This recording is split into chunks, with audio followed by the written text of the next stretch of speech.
Com a mínim a Catalunya tenim la creença que a l'agost el món es para. Però jo crec que no és així realment. L'estiu és una temporada on solem tenir més temps lliure i també és més fàcil que els teus clients potencials busquin informació d'allò que ofereixes, especialment si t'enfoques en el sector de hobby, creativitat, aficions, etc.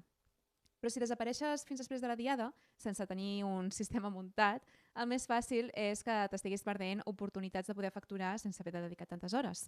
I sobretot oportunitats d'arribar a aquestes persones, encara que ofereixis serveis, que potser en aquest moment de l'agost encara no estan preparades per contractar res perquè estan de vacances, però llavors al setembre, si ja t'han conegut durant l'estiu, sí que estaran més predisposades a posar-se en contacte amb tu i contractar els teus serveis.